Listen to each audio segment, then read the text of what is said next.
Bonjour et bienvenue dans cette nouvelle vidéo. Je m'appelle Alban et aujourd'hui je vous présente une vidéo sur Excavation Earth. Je vais ouvrir la boîte, découvrir les composants avec vous et ensuite procéder à la mise en place pour une partie solo. Si vous êtes nouveau sur la chaîne, je propose des parties solo de jeux de société, principalement de type Eurogame et de préférence assez expert. Pensez à vous abonner, à activer les notifications et à me laisser un commentaire si tout ça vous plaît.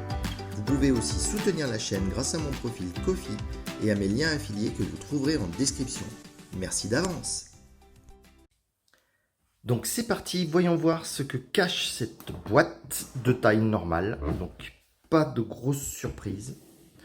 Donc c'est un jeu que j'ai déjà essayé bien sûr, donc je vais pouvoir vous expliquer les composants, à quoi ils servent exactement.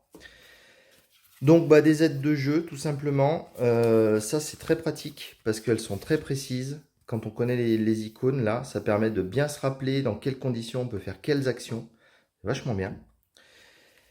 Un livret de règles. Alors comme je suis un sale complétionniste, je peux pas me retenir. J'ai déjà pris l'extension qui allait avec. Donc vous verrez, j'ai intégré l'extension dans la boîte. Je vous dirai quels sont les composants qui correspondent à l'extension. Ensuite, nous avons le plateau de jeu que je vous déplierai en fin de vidéo. Enfin, au moment de la mise en place, du coup. Ça, il est vachement chouette, ce plateau, j'aime bien. Donc l'histoire de ce jeu, c'est la Terre est abandonnée de ses humains. Et les extraterrestres trouvent que les restes qu'on a laissés derrière nous sont vachement intéressants et ils se battent financièrement pour récupérer nos reliques. Donc nos plaques d'immatriculation rouillées, des casques de guerre, enfin tout un tas de trucs que les humains ont laissés derrière eux. Je trouvais ça assez original, ça peut être rigolo.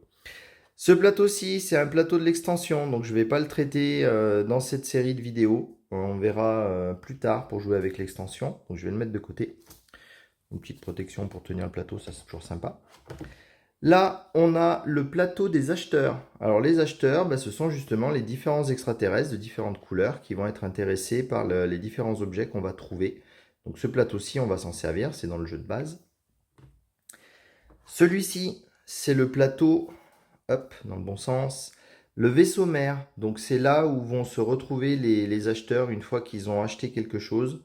Et c'est aussi dans ces zones-ci où on va pouvoir déplacer nos vendeurs en tant qu'émissaires et gagner des points à la fin de la partie et aussi débloquer des actions. Vous verrez ça, bien entendu, pendant la partie. Ensuite, on a des plateaux joueurs. Donc ce sont tous les mêmes, ils sont tous au même format. Ces deux sont ceux de l'extension. Je vais probablement jouer avec celui-ci. Pas parce que c'est marqué influenceur dessus, simplement parce que c'est la seule couleur bleue qu'il y a dans le jeu. Donc là, vous allez voir les couleurs de base, elles sont terribles. C'est vraiment pas foufou. Donc ces deux races d'extraterrestres sont celles de l'extension et chacune des races a des pouvoirs particuliers. Donc il y a une asymétrie toute légère quand même dans ce jeu. Donc ouais, je prendrai probablement une race de l'extension. Ça va rien changer a priori. Ce plateau-ci, c'est le plateau solo. Donc les U, je sais pas comment on les prononce, ça va être notre adversaire durant la partie solo. Et ensuite, on a tous les plateaux joueurs du jeu de base, donc les 5 plateaux du jeu de base. Donc c'est un jeu qui se joue qu'à 4, si je ne m'abuse. Oui, c'est ça, il se joue qu'à 4. Mais on a quand même 5 races différentes parmi lesquelles on peut choisir. Donc, je vous expliquerai bien entendu comment ça fonctionne lors de la partie.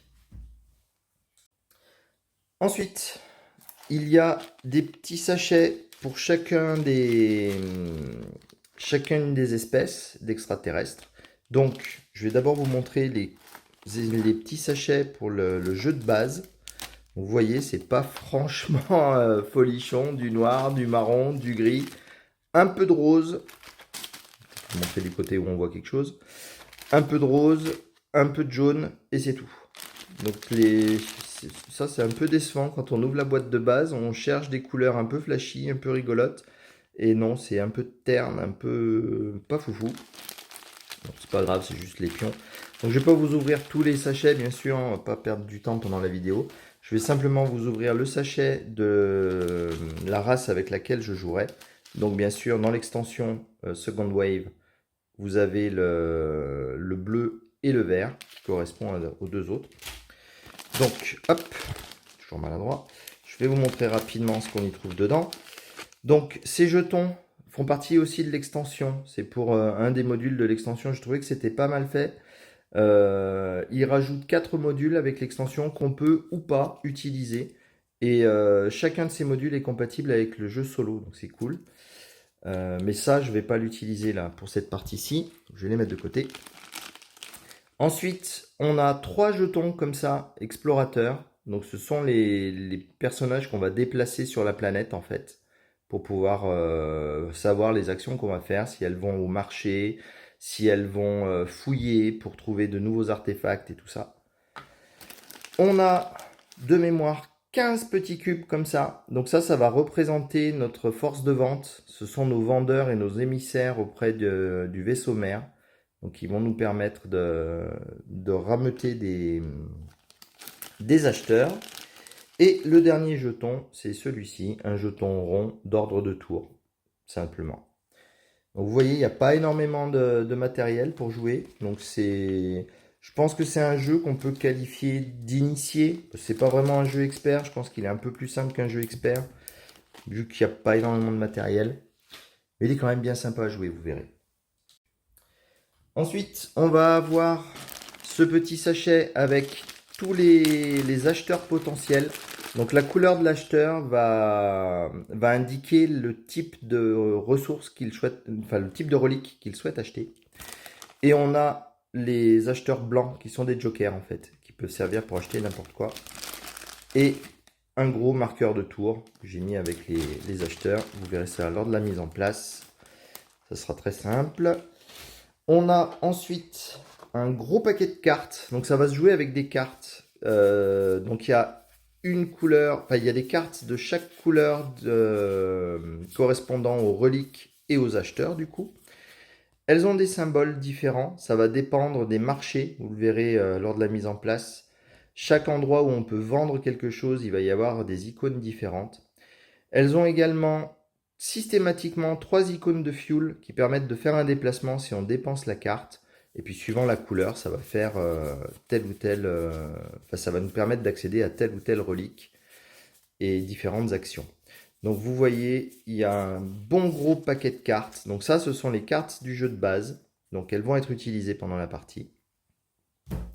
On a également ces cartes multicolores. Donc celles-ci sont de l'extension. Les joueurs sont censés en avoir qu'une seule dans leur deck de celles-ci. Je ne vais pas les utiliser parce que ça implique des modifications de règles au niveau du solo aussi, que j'ai pas encore complètement intégré, donc je ne vais pas prendre de risques. Donc celle-ci, je ne vais pas les utiliser. Celle-ci est également une carte de l'extension. Vous voyez, c'est une des 2 races de l'extension qui est modélisée dessus. Donc elle représente 5 déplacements, ça c'est très puissant. Mais par contre, toutes les autres cartes, ensuite, sont des cartes du jeu de base. Donc vous avez soit 4 déplacements, soit 3 déplacements, soit 2 déplacements. Et donc chaque joueur va avoir ces 3 cartes en main, systématiquement. Donc on va démarrer notre partie avec ces 3 cartes. Et elles ne sont pas défaussées, celles-ci. C'est-à-dire que pendant un tour de jeu, vous allez pouvoir jouer les 3 cartes. Et le tour suivant, vous allez pouvoir les reprendre pour rejouer. Enfin, la manche suivante. Donc ça, ce sont les cartes du jeu de base et elles seront utilisées pendant la partie. Ensuite, on a des jetons d'ordre de tour. Donc ça, en fonction des actions qu'on va réaliser, on va pouvoir récupérer des jetons qui vont nous faire jouer avant les autres. Ça, c'est le jeu de base. On verra pendant la partie. Ici, on a alors, tout un tas de cartes. Celles-ci, ce sont les cartes pour déterminer quels sont les acheteurs présents dans les différents marchés.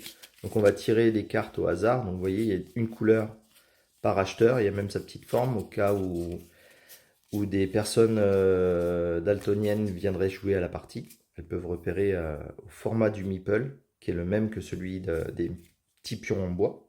Ça, c'est bien cool. On a aussi toutes ces cartes, ce sont des cartes de commandement. Donc ça, ce sont des cartes qui vont rentrer en jeu lors de la deuxième manche seulement. Et elles sont recto verso. Elles font des choses plus puissantes quand on rentre dans la troisième manche. On les retourne pour la troisième manche. Donc ça, ce sont des cartes du jeu de base. Vous verrez pendant la partie. Ensuite, on a d'autres petites cartes. Alors, ce dos représente l'automa. Donc j'ai deux cartes qui sont isolées des autres, vous voyez, je ne les ai pas mises dans le même sens, parce que ce sont des cartes de l'extension. Donc c'est sur un module particulier où on va jouer ces deux cartes-là. Donc celles-ci, je ne vais pas les utiliser. Par contre, toutes les autres, vous voyez, il y en a beaucoup. Donc toutes ces cartes-ci, je vais les utiliser pendant cette partie. Et elles ont toutes des types d'actions différentes. Coup de fusil, sondage, marchandises, etc. etc. Enfin, elles n'ont pas toutes, mais il y a beaucoup d'actions différentes. Je crois qu'il y en a 8 sortes différentes. Et les decks sont construits en fonction de ce type d'action. Vous allez voir, je trouvais que c'était pas mal. Ça m'étonne pas, venant de David Turzi. En général, les solos, ils sont vachement sympas avec lui. Et pour finir avec les petites cartes, on a des cartes objectifs. Donc ça vient de l'extension. Donc c'est pour pimenter un peu la partie, pour essayer de récupérer encore plus de points. Voilà, donc il y a ces cartes-là. Je ne sais pas encore exactement comment elles fonctionnent. Voilà, on ne les utilisera pas sur cette première partie. Je ferai bien sûr une vidéo sur l'extension plus tard. Ensuite, on a tous ces jetons de différentes valeurs. Donc ça, c'est de l'argent. Et dans ce jeu, pour gagner la partie, il faut avoir le plus d'argent. On est des commerçants avant tout. Donc on cherche des reliques pour les revendre. Et donc voilà. Donc il y a des pions de 1 à 50. Enfin 1, 5, 10, 50. Et enfin, les fameuses reliques. Donc les fameuses reliques, elles se présentent sous cette forme-ci. Donc il y en a de 5 couleurs, 6 couleurs. Il y a du violet, du bleu, de l'orange, du jaune, du rouge. 5, si je compte bien. Je compte peut-être mal. Je n'ai pas la tête à compter. Donc voilà, donc elles vont être placées sur le plateau. Il va aussi y avoir une zone de contrebande. Mais ça, vous allez le voir très rapidement parce que je vais pouvoir déjà passer à la mise en place du jeu. Parce que vous voyez, la découverte des composants n'est pas très longue. C'est pas un jeu hyper compliqué, il n'y a pas trop de composants. Enfin, je trouve qu'il n'y a pas trop de composants. Mais il est quand même bien amusant. Donc je fais de la place sur la table et je mets le plateau en place pour qu'on puisse commencer la mise en place du jeu. Donc voilà le plateau de jeu. J'ai dû surélever un petit peu ma caméra parce que sinon ça rentrait pas tout. Donc vous voyez, on va avoir des icônes ici où on va placer les artefacts qui vont pouvoir être récupérés par nos aliens. On a ici les emplacements de marché dans lesquels on va placer des acheteurs potentiels.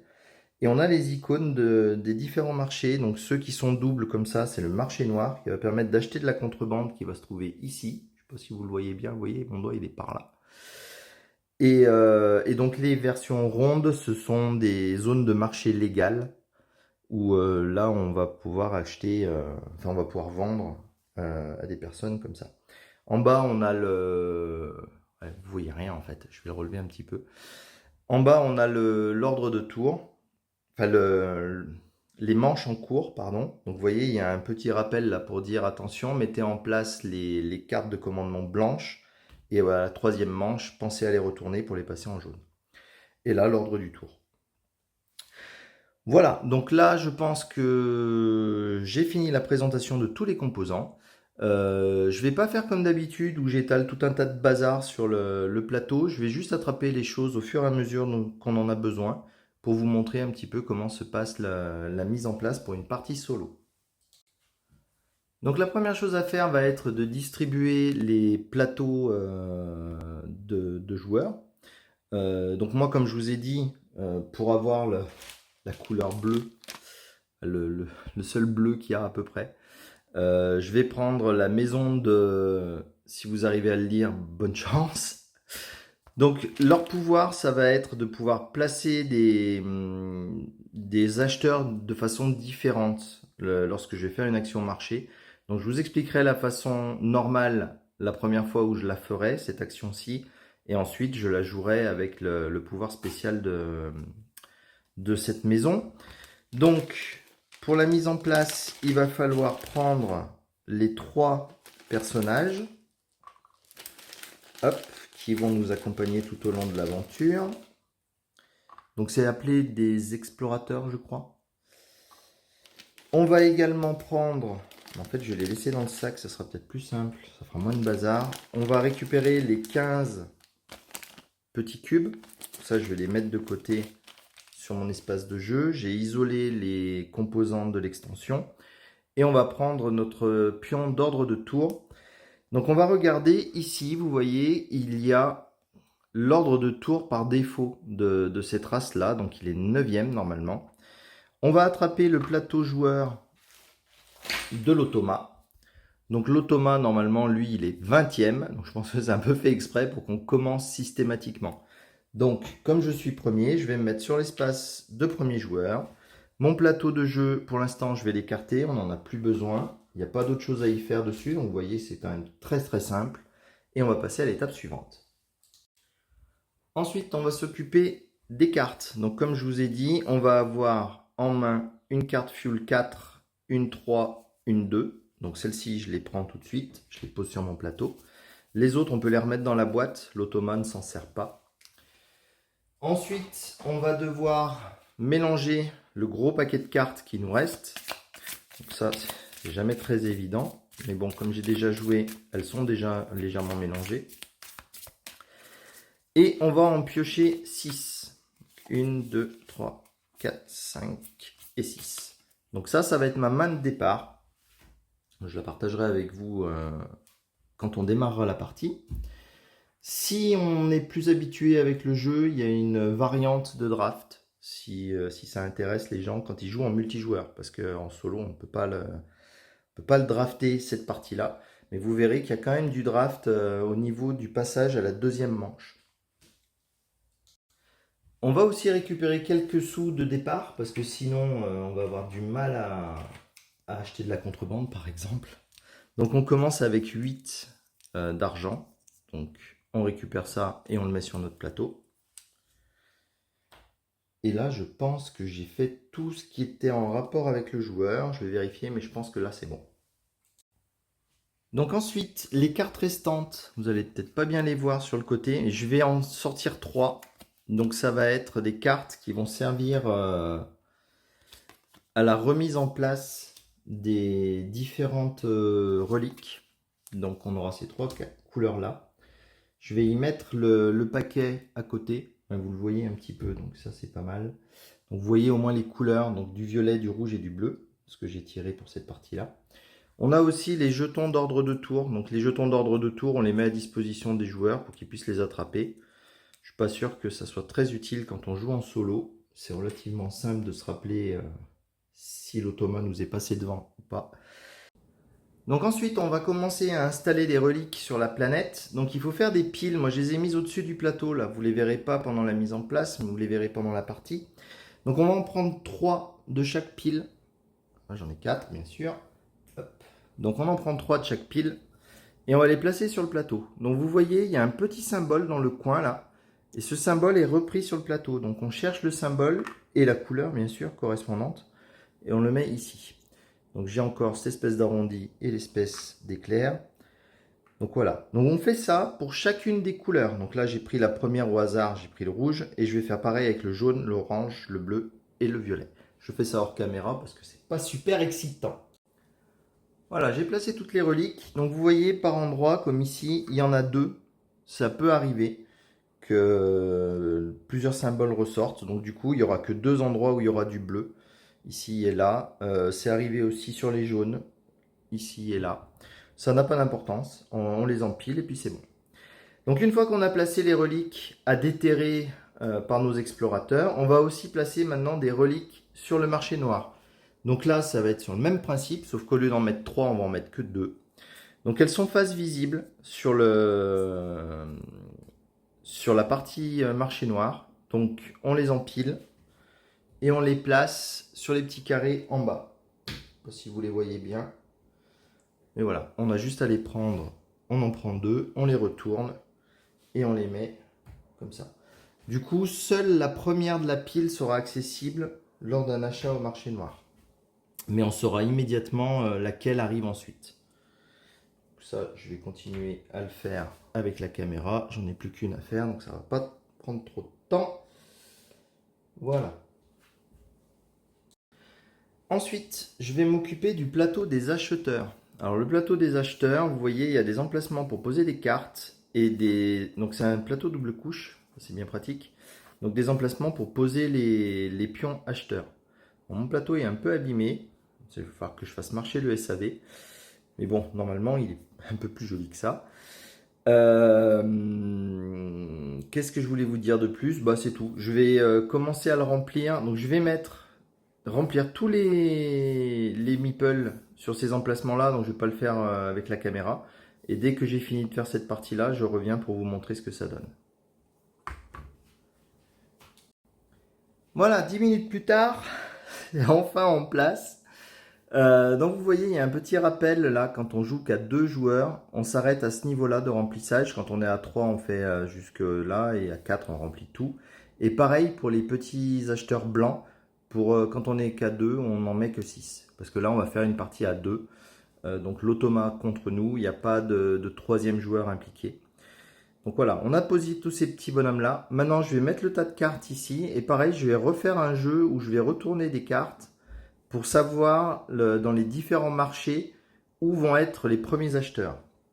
Donc, on attrape les cartes. Rappelez-vous, c'était les cartes où il y avait un meeple coloré dessus, avec ce dos noir. Donc, on va essayer de les mélanger encore un petit coup. On va simplement retirer les deux premières. Donc, on les défausse, on les révèle et on les défausse. Donc, il y a une zone de défausse ici. Donc les deux premières ne sont pas utilisées. Et ensuite, on va partir dans l'ordre des marchés, en commençant par ici, et on va tirer la première carte. Donc la première carte, c'est blanc, donc ça veut dire qu'on va mettre un acheteur blanc. Ensuite, j'ai du violet, je vais mettre un violet derrière lui. Ensuite, je mets un rouge, je mets le rouge derrière lui. On les remplit toujours comme ça, par le haut. Et on n'en met que 3. Donc je vais faire tous les autres emplacements tout seul, parce que c'est pas super intéressant ça non plus, et je reviens. Donc j'ai presque terminé, vous voyez j'ai épuisé tout mon paquet. Du coup quand on a épuisé le paquet, on le remélange tout simplement. Et on recommence avec un tirage pour les 3 derniers qui me restent à faire. Donc hop, je vais le faire avec vous du coup. Donc encore un turquoise, un jaune et un orange. Donc voilà, tous les marchés sont prêts à dépenser leur argent. On dirait des collectionneurs de jeux de société. Je mets ça ici. Donc voilà, le plateau est prêt. Donc je vais le mettre de côté. On ne s'en sert pas sans arrêt. Et puis de toute façon, je ne vais pas le laisser au milieu du plateau principal. Donc je le mets de côté. Vous le verrez bien sûr pendant la partie. Je vais le mettre à côté des cartes de pioche. J'espère que j'ai pas trop mis de bazar sur mes pions, ça n'a pas l'air. Du coup, je vais... Ah bah, je vois que j'ai laissé traîner le pion de manche. Donc on va le placer lui aussi sur la première manche. C'est par là qu'on va commencer. Je vais également attraper le plateau de vaisseau mère. Donc le plateau vaisseau mère, on va le poser à côté du plateau... Enfin non, en fait, vous le mettez bien où vous voulez. Moi, je vais le mettre à côté du plateau des acheteurs. Et on a son petit paquet de cartes. Donc le petit paquet de cartes, on va simplement le mélanger au début. On va, c'est tout, on va le mélanger et on va le poser à côté. Pour l'instant, il ne sera pas utilisé. Parce que rappelez-vous, la première manche, on ne s'en sert pas de ces cartes. Mais ça va venir à la deuxième. Ensuite, on va pouvoir commencer à placer nos premiers explorateurs. Donc on va placer seulement 2 sur les 3. On va en placer un sur le premier marché et un sur le 4e marché. Donc comme ça, ils sont un peu répartis sur la planète. À noter un truc intéressant. Alors je sais qu'il y en a qui ne sont pas d'accord, mais la Terre est ronde. Et du coup, on peut faire le tour par là. Vous voyez, enfin, je ne sais pas si vous le verrez bien sur la vidéo, mais il y a des petits pointillés qui indiquent que quand on est ici, on a un lien qui va nous amener directement ici. Voilà, donc en passant par l'Australie, on peut revenir en Amérique du Sud en passant de l'autre côté de la planète. Donc je pense que si c'était une partie pour 2 joueurs normaux, tout serait prêt et on pourrait démarrer la partie.